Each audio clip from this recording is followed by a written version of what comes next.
Hi guys, you are watching Ed. My name is BJ Longwe and this is Ed Hour. 2013 contained many amazing events, but one that sticks out is a journey by helium balloon that took place in South Africa. Strapped into a harness under some 200 helium balloons, Matt Silver-Vallance, a South African company manager and adventurer, floated up from Robben Island. Ultimately, the risks that we're taking here, it's all very controlled, and the risks compared to what Nelson Mandela took are tiny. The flight, called cluster ballooning, got a boost in popular culture with a 2009 computer-animated movie called Up, featuring an elderly man who ties lots of balloons to his house and flies off with a young stowaway on board. The goal of the challenge was to raise $1 million for the Nelson Mandela Children's Fund. On the line, we have Matt Silver-Vallance, Balloon Extraordinaire. Welcome to Channel Ed, Matt. How are you doing? Really good, really good. Thank you very much. Where did the actual idea come from, the balloon idea? The balloon idea came from my best friend and I one night watching TV and seeing astronauts bounce around the moon, and we wondered if it was possible to create weightlessness on Earth. So we started thinking about tying ourselves to more and more balloons, and eventually, as the conversation goes, after a couple of glasses of wine, Stephen, my best friend, literally said, imagine being able to jump from Robben Island to the mainland, floating with balloons, and that's where the idea came from. I would be scared out of my mind. How did you prepare yourself for this task? I was the guy that hung on the balloons, but there were more than 100 people involved in the whole project, from aeronautical engineers, a guy called Mike Howard, who's done this kind of cluster ballooning before. He's in fact got 3 Guinness Book of Records. Keith Pinker's Grill, a guy that's aviated and flown around Cape Town a lot, and a whole lot of experts in climatology, weather patterns, and safety and sea rescue. So lots of people got involved. So just explain to us exactly what happened on that day. So on that day, a water landing's never been attempted before, so we struggled a little bit to get equilibrium. And my team on the ground let me go, thinking that we had achieved exactly the right equilibrium, but we hadn't, which meant that I rose very quickly. At one point, I was rising at 10 meters per second, which is the same speed that Bolt runs his 100 meters. So that was a bit interesting. Yeah. So within a couple of minutes, I was at the height of Table Mountain, and that was that was getting quite scary. Yeah. But I leveled off around there, and then managed my height towards towards the coastline.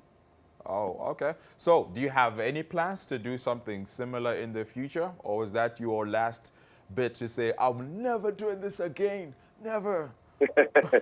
Well, our goal is always to replicate Mr. Mandela's famous statement that it always seems impossible until it is done.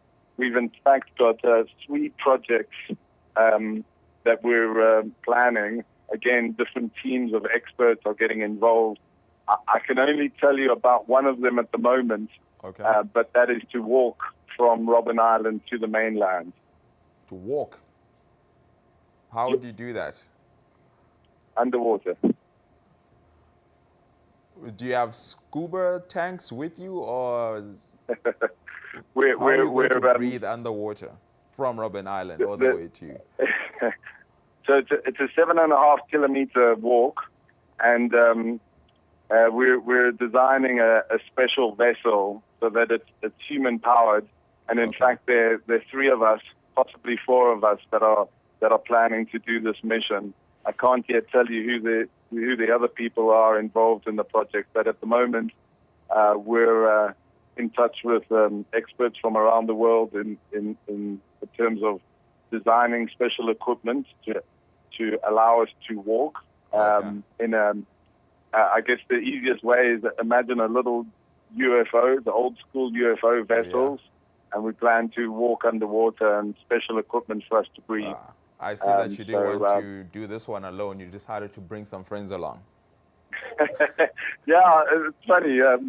People, there seem to be other crazy people in the world that seem to want to do this, and ultimately the cause will always be to raise funds for pediatric care in South Africa, like the Nelson Mandela Children's Hospital. All right. Now, speaking of, you're just talking about some quotes from Nelson Mandela as well, and you're actually doing this for Mandela. What tips would you like to give people who want to carry out Nelson Mandela's legacy? Well, a friend of mine said it very well. I'm not sure of the exact quote, but he reflected on Mr. Mandela talking about ordinary people can do extraordinary things.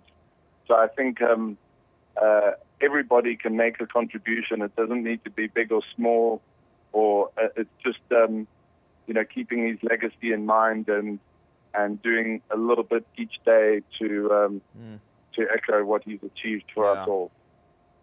Okay. All right. Well, Matt, thank you very much. And I wish you the best of luck on your next expedition underwater. And I hope to be there as well, to make sure that I see how this is done. I'd like to do it myself, follow in your footsteps. Great. All right. Thanks for joining us. We've got another one online. Great pleasure talking to you. All right. Thank you for joining us today on Channel Ed. And now I can say it's up and away for 2014. Stay tuned for more knowledge and inspiration. Don't forget to follow us on Facebook, Ed318, and Twitter at 318Ed.